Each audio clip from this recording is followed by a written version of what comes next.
Y'all, the question that nobody or very few people ask before reaching seven figures is the most important one. And I'm talking about a very specific question because after 10 years of being in this industry, coming up to 11 this September, and looking at and watching the trend of multiple seven-figure business owners throwing it all down the toilet once they hit and are fully into their seven-figure era.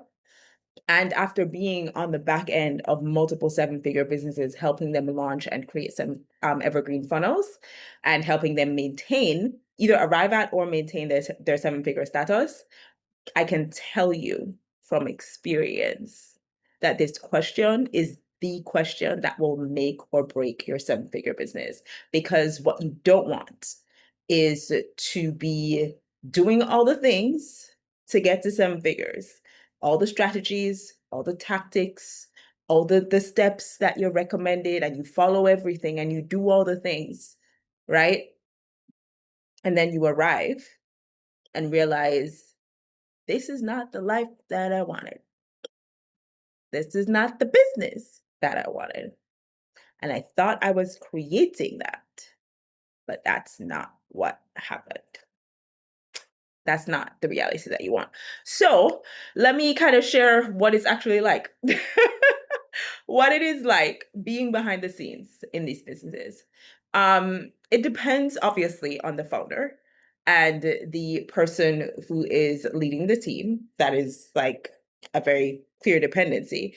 However, one thing that is very constant is that seven-figure businesses tend to move either very quickly or they are doing a lot of standardized things with not a lot of room for experimentation and creativity outside of the founder's vision.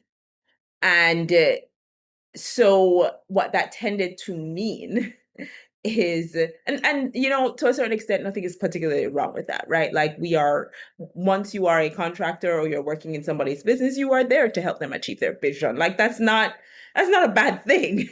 But what that tends to mean is all of your effort and your energy is going as the founder towards leading this team of people who you are now, like, in a really strange way, I don't want to use the word responsible because responsible is not the right word, but you are carrying their energy and capacity that they have dedicated to your business. And in addition to the sort of pressure that may already be there to pay your people well, particularly if these folks that you are working with are you're their only client, right? So whether that's an employee or like a contractor who is primarily working and only working on your business and in your business. In addition to that financial pressure, there is also the pressure of charting the vision in a way that the team can follow, communicating that vision, and having a vision big enough that fits the team. And usually, you won't hear seven-figure founders not have a team. Now, the team can absolutely be small, right? It can be like 3 people. It doesn't have to be a huge team. You don't have to have a huge team to hit seven figures. And quite frankly, in some cases, you don't have to have, depending on the kind of business you're doing. And actually, you know what? I'm not going to say that because if there's no like formal team, the team is usually informal. So if it's not a formal team, it's like the family that's helping to pack boxes or something like that. Like there's always a team, one way or another, right? But ensuring that you have a vision that like holds people's fulfillment in it, like that's real and that's heavy. And in a lot of cases, what that means for the founders that I have worked with is running very quickly, like moving fast, very, very fast. And like always selling, always launching, always doing something, always adding to the next thing. And that can carry a lot of weight for you. and carry a lot of responsibility for you as the founder and hold a lot of mental capacity and emotional capacity, like actually take up a significant portion of the capacity that you would dedicate to other things in your life. This is what now occupies it. The concern that like you're making sure that you're making enough money to pay your people, and the concern that you're moving the business forward in a way that will enable you to achieve the vision that you set out to achieve, that you communicated to this team that you're going to help, that you need their help to achieve, and therefore that they are running after, and you leading the team have to be at the front of running after, right? And I think in a lot of ways, a lot of founders end up in the position where business owners, coaches, service providers, all the people, all the things, end up in positions where they are running so fast and creating so much and outputting so much that they never stop to ask this question that I'm talking about, which is this day-to-day reality that you currently have what you actually wanted when you set the goal of 7 figures? Because what tends to happen for these wonderful folks that I've worked with is that they do all the work, they do all the things, right? And they hit the number, and then they realize they have to now sustain said number. It's like you're a duck on a lake and you're paddling, right? Like we've all, I think like that analogy may be familiar to you. You're paddling, you're working hard underneath the surface, right? And you're in your little lake, you're doing your thing, yes? And then your goal is to get to, let's say your goal is to get to the big lake, right? When you get to the big lake, there are currents out there that were not in your little lake. There are predators out there that were not in your little lake. And so you're now in a whole new ball game. And what that ends up meaning is that the paddling, if you were paddling hard before, you are now gunning it out here, just trying to maintain your status in this new larger lake. And analogy translation, just trying to maintain your 7 figure status, right? And I think a lot of the folks that I've worked with, that I've been behind the scenes in their businesses, that I have even like coached with, have ended up in situations where they get there, realize what it takes to maintain 7 figures, and they're like, bruh, I never wanted this. This is not my life, boo boo. No, miss me with this plan. And then there comes the conundrum of I'm serving so many people. I have a whole team that depends on me. We're doing such amazing work in the world. Like my business is actually having an impact. How can I walk away from this? It's not fulfilling me. I'm actually draining myself and burning myself out. And I don't have capacity to give to anything else that I actually want to give to in my life. But I see what the business has been doing and what it will be able to do. I know, like, I can see it so clearly in my head, but I actually don't want it. And I think one of the worst things that you can do is shoot for 7 figures, not clarify how you're going to get there, like what your non-negotiables are versus what you will do to get there, what you're willing to do, not get clear on like where you're giving your yes and where you're giving your no. And then have the journey to 7 figures morph into we'll get there by whatever means necessary. Because that's what happens to a lot of, and what happened to a lot of the people that I was working with, coaching under, etc. A lot of those folks get there, realize what it takes to maintain it, and then go on sabbatical and come back and rework the entire business. Or they'll just toss the whole business in the toilet and be like, see ya. Depending on how long you've been in the online education space and been learning from people in this space, you've more than likely seen it. And after being the one to support these amazing, wonderful women and seeing what it takes to maintain these results, bruh, I'm sure that a lot of them never start out like that, but sometimes the environments can be downright toxic. And I've had some really bad experiences with that. And I don't think sis, the founder of that business, like that agency that I talked about in another video, I'll go ahead and link it for you. I don't think sis was like intentionally started out like that. Like she see, and this is why I don't think she did. Is because my experience with that agency got progressively more toxic over time. Didn't start out that way. She started out really open, really welcoming, leaning on me in a really healthy way, right? And then slowly but surely, the toxicity started to creep in. The gaslighting began, right? I would do a task and have to do the whole thing over, right? And the words of um gratitude and the words of affirmation and the words of and just the words like communication, open communication with the team just like slowly dwindled, fell away gradually over time. And it's because, like I told you in that video, like we were at a 7-figure runway, we were running. And I think a big part of that is sis was under pressure.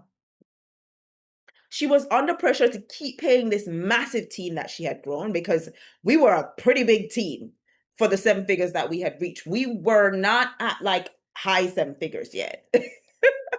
I don't even think we were at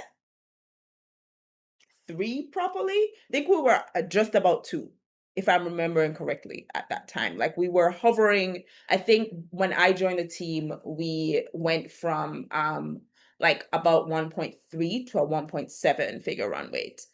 And we were hovering around 1.7, 1.8, 1.9. So we were about to break 2, if I'm remembering correctly. And so I see evidence where sis didn't start out like that. And the pressure that you end up under of like maintaining your 7-figure status and even more growth, that pressure that's put on you by yourself, by the weight of having a team, by your coach, by your peers, by the online education space that says that growth is the goal and you have to be reaching the next milestone and doing the next thing. Like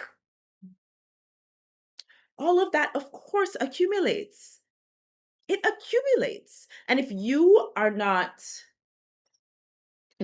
clear from the get-go that there are certain things that you will not sacrifice, and there are certain lines that you will not cross, and there are certain values that you will maintain, and there are certain ways that you will spend your capacity and will not spend your capacity, then the 7-figure goal can very easily morph into 7 figures by any means necessary, 8 figures by any means necessary.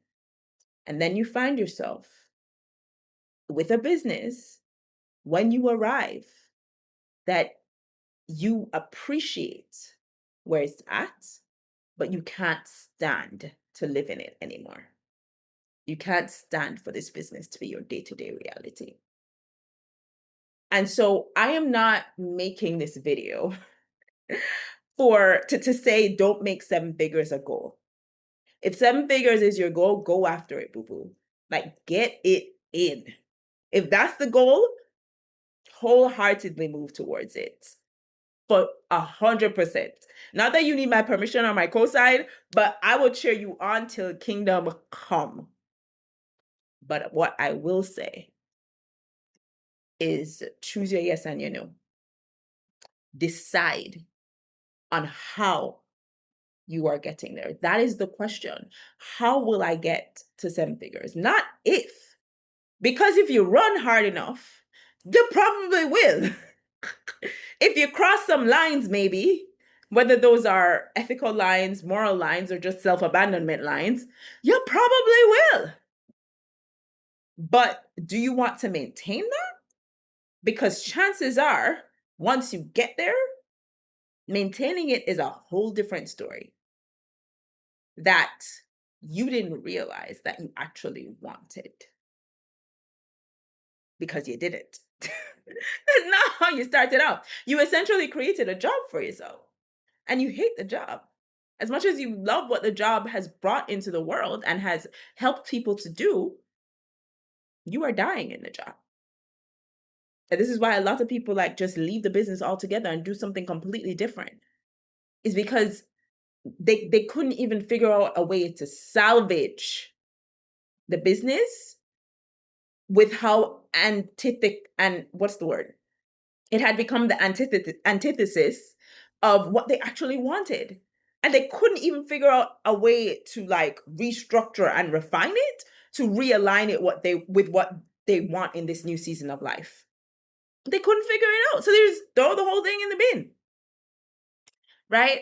And so I'm just saying that right now in your life, before you hit your 7-figure mark or your 6 figures or your 5 figures, wherever you are, right? Whatever the number is for you, right now, there is a certain cadence of life and a daily reality that you maintain. There are certain ways that you are devoting your capacity to walk through your daily life. There are roles that you are functioning in, right? That serve you at this level. As you listen and take in all the tactics and the strategies and the methods and the things that people are telling you to do, great folks, coaches, consultants, like people who you can trust, right? As you listen and take all of that in, you have to get clear for yourself on, okay, these are the roles I actually want to maintain. And these are the ways that I'm spending my capacity right now that I will not compromise. And therefore, this strategy ain't going to work for me because that's going to take me right out of alignment with these boundaries. Right? This is boundary setting, y'all. This is capacity planning around your around your boundaries for what you will not allow yourself to do because you know it will take you in the exact direction that you do not want to go. This is setting boundaries for your capacity. Boundaries that support the way you want to live your life and lead you to the next thing in a way that you can sustain. What you actually want is to arrive at 7 figures, 6 figures, 5 figures, whatever that is for you.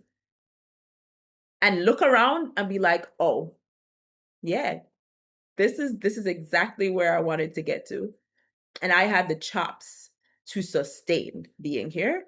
And I actually have I have the capacity, I have like the values, I have the integrity, I have the energy. Like this in my body and in my day-to-day reality feels so good.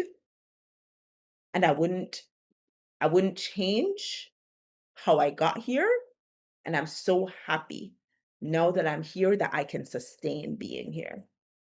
And I even have capacity to develop the skills that I will need to sustain being at the next thing, if that is a goal of mine.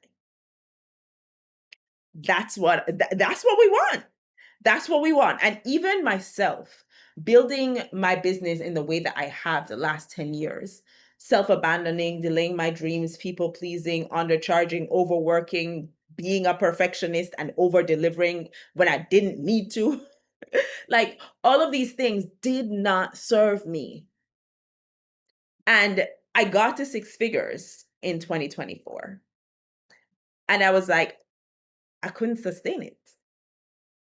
I couldn't sustain it. When I saw what it took to get there, it actually it actually affirmed every single fear I had about getting to 7 figures and what it would look like. And I I needed to, like, it was important for me to understand that. And so I'm glad I had the experience of what it would take. And because I had that experience, I now know what not to do.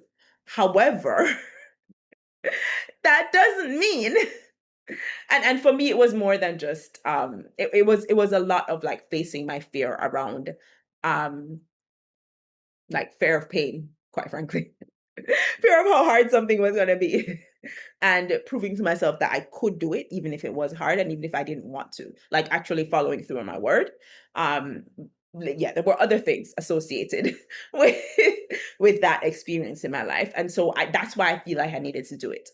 But not everybody needs to go through that. Most people don't need to like do it for yourself. Bro, you don't have to find out.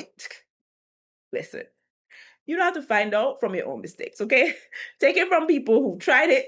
Take it from people who've been behind the scenes of working with people who've tried it. Like, you don't want to get there and be unable to sustain what it takes to be there. All right. So, will you want the core question here is, will you want the life, the daily reality that it will take to sustain where you're trying to get to right now? Because what you're doing now, you'll have to do more than likely even more to sustain that life. So, do you want it? And if you do, great. If you don't, there's some adjustments that need to be made. All right.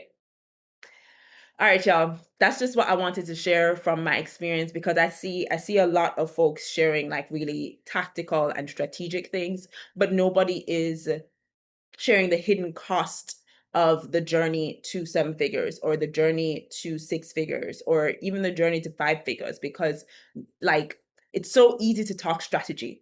As a launch strategist, as a launch consultant, as a launch coach, it is so easy for me to tell you what to do. But for you to actually sit down and count the cost and decide what you're giving your yes to and what you're giving your no to, nobody can do that for you. We can lead you through it, but nobody can do that for you. And it's a whole different conversation that very few people have. And they just become so bullseye focused on the goal by all means necessary that they create a life that they do not want and have to completely reorder or throw down the toilet. And that life gives them lessons and gives them good gifts for sure. But if you ask them if they would have done it differently, they would tell you that they would have built differently from the get-go. The goal would still stay the same, but how they get there would change.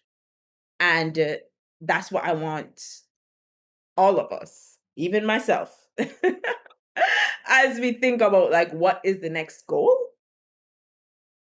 really examining like what boundaries will we place around our yes and around our no, as we use the tactics, as we use the systems, as we use the tools, as we use AI, as we use all the things. What boundaries will we place around our capacity? What guardrails will we place around our yes and our no? How will we decide what roles we want to continue to play and what roles do we not want to play as we journey to the destination and when we get there, right? Deciding on those things now and starting to live them out now will enable us to, when we actually get there, not hate the life we've built. What's y'all's experience been like with your journey to your number, whatever your number is? I would love to hear that in the comments. Whether you are moving to five figures for the first time, six figures in your business, or seven figures, or eight, whatever that looks like for you.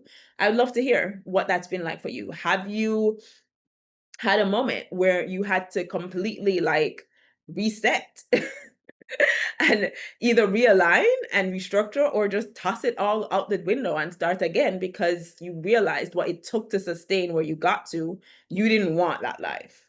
Has that happened to you? It happened to me.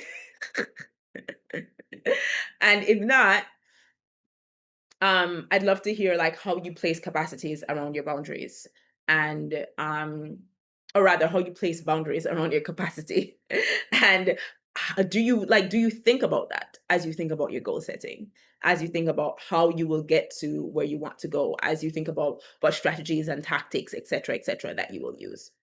All right, y'all. Let me know the answer to any one of those questions in the comments. You can also DM me on Instagram. My link to Instagram is in the description box below as well. Thank you for joining me for today's video, and I'll see you in the next one. Take care.